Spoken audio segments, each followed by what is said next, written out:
Well, so please let's do some discussion. We told you about the opposition NDC's presidential primaries that is going to be convened this Saturday. That's February 23, 2019. At least we know that there are 7 contenders, and President John Dramani Mahama, Sylvester Mensah, Ecospio Gabra, we have Guzitano, we have other personalities like Joshua Alabi, Professor Joshua Alabi, and a number of them also in contention. Ahead of the primaries, we decided to speak to the Acting Director of Elections of the NDC. Zidane is here. Good morning to you, Mr. Zidane. Good morning. Great. And how many official personalities? How you are doing? I'm good, sir. I'm good. How many personalities or individuals have officially been earmarked for this primaries this Saturday? Thank you very much for the opportunity, and let me say good morning to your cherished viewers, and also to my constituency in the Laura constituency. Now, back to your question. We've already advertised it, and everybody knows, particularly our delegates, that we have got 7 contestants in the presidential primary. And as you mentioned, they include the first on the ballot,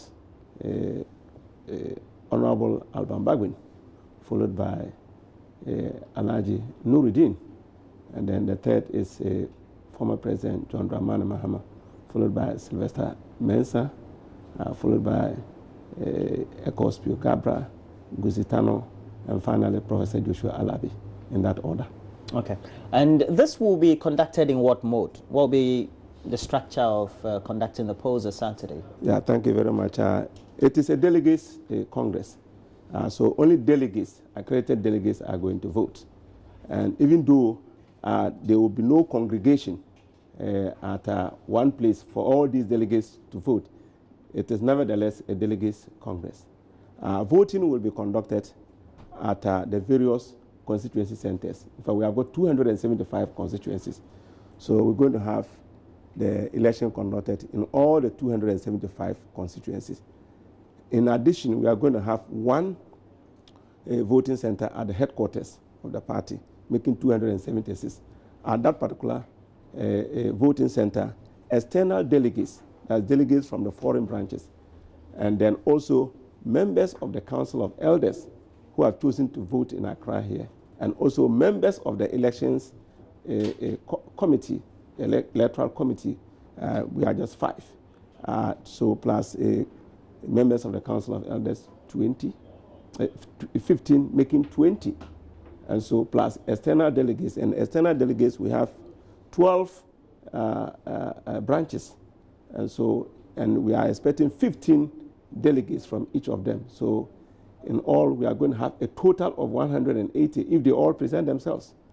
And so that is it. Now, at the constituency level, the Electoral College is made up of the 9 branch executives. In every branch, we have got 9 executives, 9 elected executives, and they will congregate at the constituency center, plus 28 constituency executives.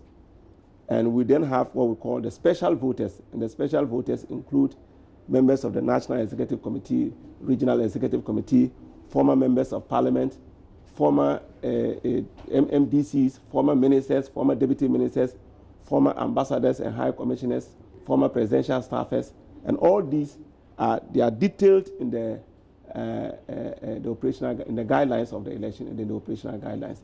So these will constitute the Electoral College at the various constituency centers, and they will be voting on the 23rd of February. Saying that, have all the usual rudiments and all the prerequisite things that are needed for elections, have they been satisfied for you as a party and you and then the delegates and also those who are aspiring to become the presidential candidate? Yes, we've tried to do so the best we can. And of course, starting from when we published the guidelines and invited an open nomination for people to come and then pick nomination forms. After the picking of nomination forms, we have had certain challenges, but so far we have been able to overcome the challenges. The first challenge was the fact that we were sent to court for breaching, in the view of the the plaintiffs some provisions of the Constitution. And so we went to court, and after discussion, we were able to settle the matter out of court, and then we came back and then proceeded with the elections. And so far, there have been, again, some challenges, some complaints. It has been in the media about some of them writing to the Electoral Committee and then the executive about ABC. We have dealt with all those matters, and as it is, as we stand now, the elections are proceeding smoothly, and we hope that 23rd of February we'll be able to conduct the elections. Great. Have you given them or made open the notice of polls? Have you gone through the 21-day period, or it's a different peculiar situation for the NDC? Well, the 21-day period is for national elections. As much as possible, we also try to adopt the rules governing national elections, and yet we must adopt them to suit our own circumstances. And so we agreed to do a notice of poll, which we have done, but we were not we did not adopt the 21-day period as it is done for national elections. Nevertheless, we were able to distribute the notice of poll, and they have been distributed to all the electoral areas of the country. We hope that they will have pasted all of them for people to identify and know the contestants. That's the essence of the notice of poll. When did you do that? Notice of poll were dispatched on the 8th of February, and they were dispatched to the regional capitals, and for them to be subsequently distributed to the constituency centers. You said you did it when? 8th of this month. 8th of this month. Yes. Have all the candidates who are taking part in the election, the 7, have they all agreed to the structure of the notice of poll, knowing that it's not going to conform to the national 21-day? What's been the norm in the NDC? Oh. Or there's no structure? There is no such a structure. Have they agreed? They have agreed. Mutually? Mutually. They have. They have all agreed mutually. Have you? Because, you see, let me tell you, we set the date of the election as 23rd. And yet, there were challenges in the printing of the notice of poll, because you do what we call a sample, and people come and then change it. They come to make changes, and so you have to comply by the changes that they make. I do understand, but this one you're dealing with different people and their campaign teams. Have they agreed? I said we had no time period within which to do so. Initially, we had set timelines, but those timelines were breached by reason of the legal issue that we had. And so it was not possible to follow those timelines. But I believe that they all understood. And so that didn't become an issue. You believe yes, but it didn't become an issue. Okay. I'm saying it didn't become an issue. So far it's not an issue. It's not been raised in anywhere. No, I'm not aware of. Whether inordinately or, let's say, covertly or... That I'm not aware of at all. Right. Now, usually, you'll find that you make the electoral roll or register available to the candidate or their camps, and has that been done? Yes, that has been done, because we indicated to them the time that we'll be able to deliver the electoral roll to them. And then we did deliver the electoral roll to them. When did you do that? I'm saying that we did deliver the electoral roll to them on the basis of the agreed date. I don't have the date of you are the director of elections of the party. You don't have the date when you decided to give the electoral roll to each of the candidates. Which date was that, Mr. Bidzede? Why should I have all the dates in my head? Why should I have all the dates in my head? Okay, logically, based on the experience that I have... Listen to me. Based on the experience... You listen to me. You listen to me first. When an activity is passed, I concentrate on the next activity. Okay? There are several days, and we started going by the days one after the other. There are several days. And so the days kept changing. And so it is not possible to keep the changing days in my head at all times. I need to explain that. And I'm saying that particularly when an activity has been executed and it is passed, I rather prefer to concentrate on the next one. On the next one. Agreeable, agreeable. Yeah.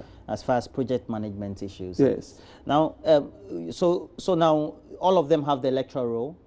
Yes, I said that we gave them the electoral roll, and out of that, as I'm saying, there were subsequent complaints about the electoral roll.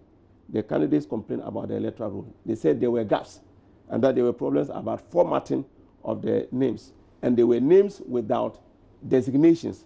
So, and there were some other, the gaps meant that you had a situation like in some constituencies, you see a place where you're supposed to have branch executives, and yet there are no branch executives.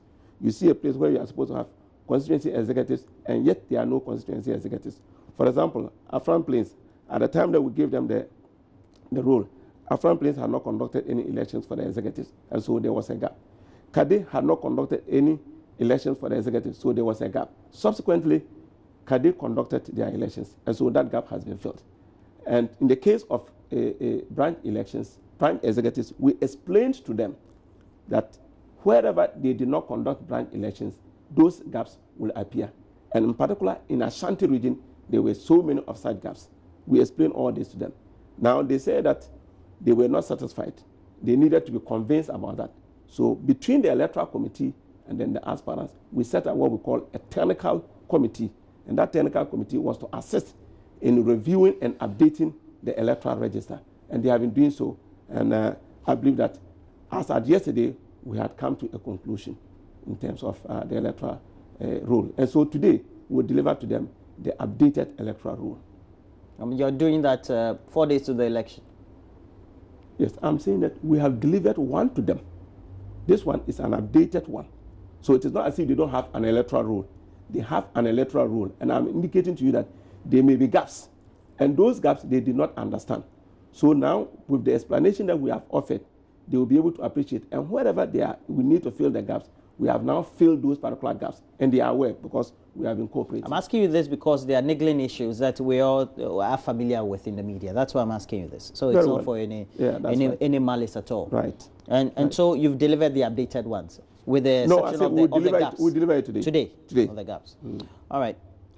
Usually for the elections that we've been seeing around, especially over the last 2 elections nationally, with the parties particularly, you have pictures synchronized with the names. Do we have them for the NDC as well? Well, when you say we have that, I don't know how many political parties you have seen having that. I have not seen. I know that NPP, they have what they call the album. That is what the NPP... You have the album? I'm coming to that. I say, I know NPP, they have what they call the album. That is when they are going for constituency conferences and regional conferences. I'm not aware of a national congress for the NPP using an album. They have a conference, national conference. Whatever. You have congress. Yeah, they have a conference. I'm not aware of that. I have not studied that aspect. But we have never used pictures. We have never used pictures for our congresses at all. It has never happened. And so we are going by our tradition. It is now people are asking that we should use pictures. But that is not the system that we have been using. Indeed, at the constituency level, we used a list of delegates. At the regional level, we used a list of delegates. If you observed the National Congress that we held to elect national officers, we used a list of delegates. The one at Trade Fair? Yeah, the one at Trade Fair. We were there. You saw it. Did you see any pictures there? I'm asking you, when you observed, did you see any pictures there? I'm not part of the NDC. I'm asking I'm saying that you went there to observe, so you would have been interested in some of the things. We went to cover. So yes, it is. But anyway, it is interesting. Whatever it is, I'm saying that we have never used pictures. We have always used the delegates list. Very well. So that's what we requested for from our constituency directors, and that's what was supplied to us. Very well. I'm aware that some of the aspirants came and then they were suggesting to us that why didn't we use pictures? Say, well, that is the system that we have been using all this while. And if I may be permitted to use a legal maxim, you take your victim as it is. So you came into an election. When you come into an election, and then you come and see the rules, you go by the rules that are there. And they have all agreed? They have agreed. Or they have no choice? Well, they have agreed because we have explained to them. I say all these things, we explained to them. So they came to a meeting and we explained to them that it is not possible. You can only give what you have. If there is no picture, how are you going to provide a picture? Okay. So that even also poses a challenge. And let me just quickly deal with that. That is, then the issue is how do you identify voters on voting day. And so we came to an understanding. First, voters are to send their voter ID card to the voting center, or their party ID card, either of them or both, to the voting center to be used to identify them, because there is a register, a voters register. So you go there and then you use your ID card for identification. Now we have also asked, we have all agreed that we have got branch registers, branch executives, branch registers which contain the names of all registered members. Those branch registers should also be assembled at the voting center. So in the event that somebody goes to the voting center and he doesn't have an ID card, and I want delegates to listen carefully. You go with your ID card, either voter ID card or your party ID card.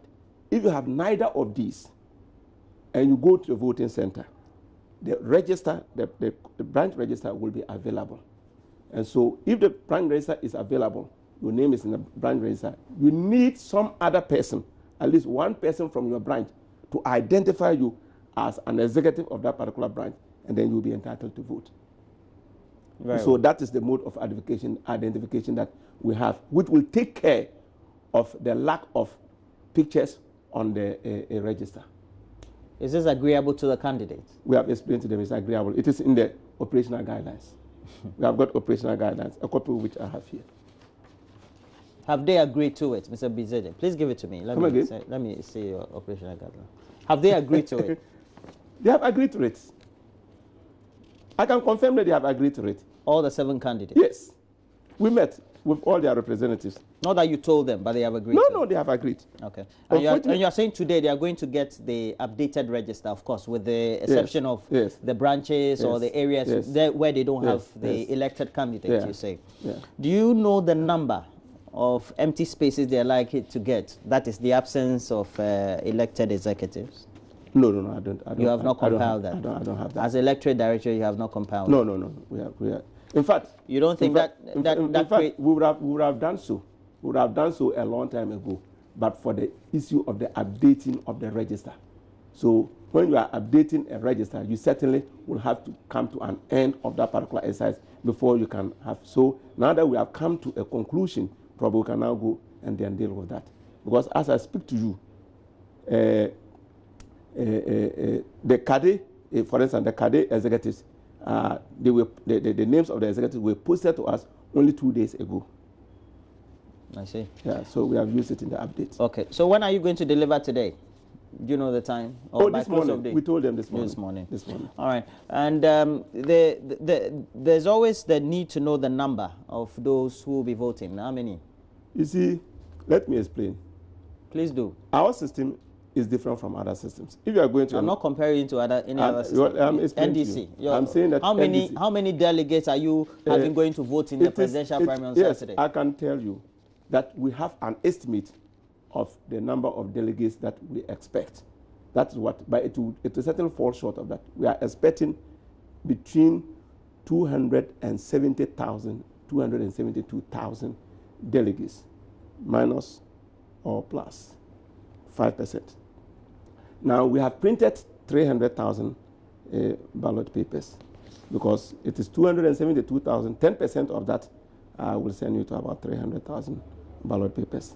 You are expecting between 270,000 and 272,000 delegates. Yes. And you have printed 300,000 ballot papers. Because that is the figure plus an allowance of 10%. So we just arrive at that. Like the normal norm? Yeah, like the normal thing. But what happens is that we will be doing the packaging. So when we go to do the packaging, we use what we call the ballot statistics. And so the ballot statistics will give a breakdown of the ballots that will go to the various regions and the various constituencies. And so after we have sorted that out, because that will be getting close to the actuals, after we have sorted that out, then all of us, we, the members of the Electoral Committee, the aspirants, their representatives, and then the Electoral Commission, if there is any excess of what we have, then it will be destroyed. And then the plate which is used in printing will also be destroyed.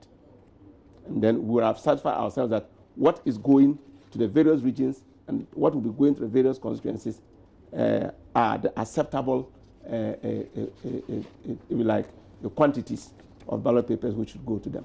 Did you give the opportunity to the candidates or their representatives to be at the point of printing? Absolutely. They have been there from day one. How many of them took advantage of it? Yes. Initially, there were 2 candidates whose agents had raised issues. That is the agent for Guzitano and then that of Spiogabra. And then they raised issues. So initially, they did not attend. They didn't attend for about 5 days. But they didn't attend the printing process. The printing, yeah. But the other 5, their candidates were there all the same. And you know that under electoral laws, the fact that you refuse to do something that will not stop the body from carrying on. So there were other people anyway.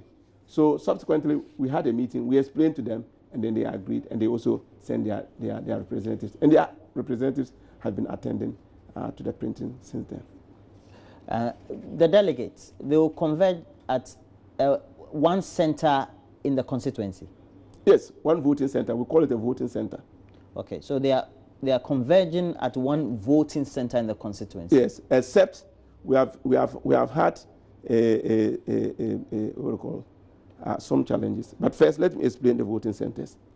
We have 275 voting centers plus 1 at the national headquarters, making 276 voting centers. Now, some of the voting centers, the number of delegates is large. And so we have 2 voting points. Even though it's a voting center, we have 2 voting points. And so some of the voting centers have been broken down into 2. 125 of them have been broken down into, have been added. So in other words, we can explain, based by the national elections, we have 1 voting center but 2 polling stations. Yes, yes, something like that. Something like that. Okay. So they are A and B, but it's at the same place. Because of the numbers. Because of the numbers. And we're talking what numbers average? Or any constituency which has more than 1,000. Okay. Because we have got some constituencies that have 1,900, 1,700. So any constituency with more than 1,000, we break it into 2 automatically. So that's what we've done. So that is that with the voting points, the voting points. Then we also have had some challenges with some constituencies, and I like those constituencies, the people to listen carefully. With Cherpone and then Drobo, there is a curfew in Drobo, that is Jam and South, and there's also a curfew in Cherpone. So first and foremost, those particular constituencies, the voting time has been, voting will close at 3 p.m. on the day of voting.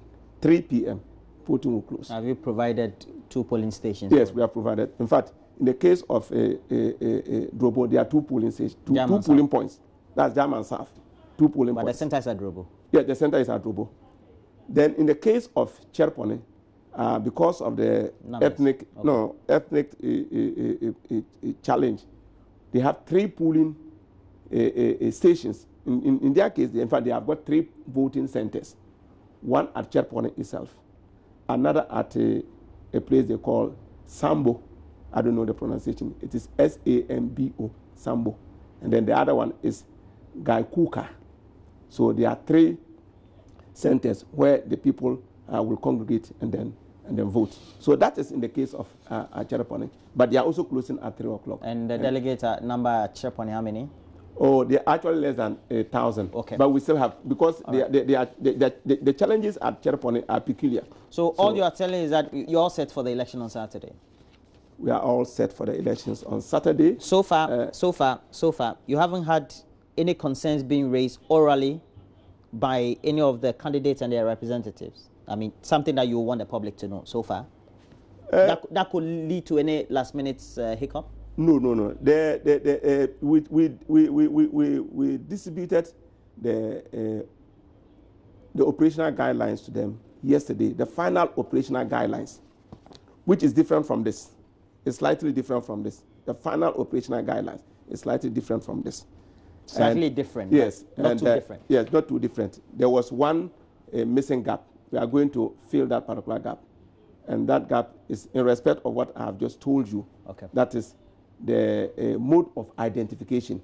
In fact, the first one that we delivered fell short of this last bit that I've added, that is having a guarantor or something. That is so. Yeah, having a guarantor level. At the branch level. So that one we are just going to. I think it makes sense. Yeah, it makes sense. And then, so the voting is starting at 7. Yes. 7, and ending at 5, except at Treponi and then also Drobo, which is German South. Precisely. And transmission of the results. I need to talk about that one. Transmission of the results will also be done by the EC through their regional offices and then to the national headquarters. Collation will be done at the national headquarters. Collation will be done at the national headquarters. And we'll all be there with... You mean the national collation? Yeah, the national collation. Constituency collations? No, there are no constituency collation. In fact, that's the problem that people have with those terminologies. All right. So unlike the national election in which they do the declaration at the constituency level, this one, it's one collation center. It's one center. One center. One center. With different voting centers. No. It's one center. One collation at the constituency. Center. There's only one center at the constituency. Okay. One center. Would they collate votes there? No, they don't collate votes there. Would they announce votes? They announce votes there. Okay. But the collation is at, just like we have the national collation at the Electoral Commission. Precisely. Collation is done at the national level. Okay. But announcement is done at the constituency level. So you have the voting names. Center. Yes. So you have the names. You've permitted all of them to have their agents there, if they can. Sure, everywhere. If they can. Everywhere. In fact, not only there. In fact, beyond just having agents at the printing house, they are entitled to have agents who will follow the process to the regional centers. And at the regional centers, they have agents there who will be there to see to the arrival of the ballot papers. From there, they have agents at the constituency level who will also see to the arrival of the ballot papers at the constituency level, even before the voting day. So they are entitled to agents all along.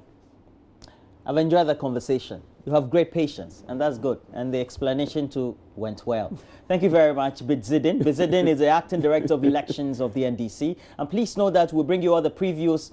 This is just one of a number of them we've been having the whole of this week. Please make sure that you join us subsequently before Saturday, because Saturday is a big day. We're going to have the main presidential primary of the NDC, and we already have 7 candidates. And you want to recall them for me? Yes. Number one? Number 1 is Honorable Alban Bagbin. Number 2? Is Alhaji Nuruddin. Number 3? Is His Excellency John Dramani Mahama. Number 4?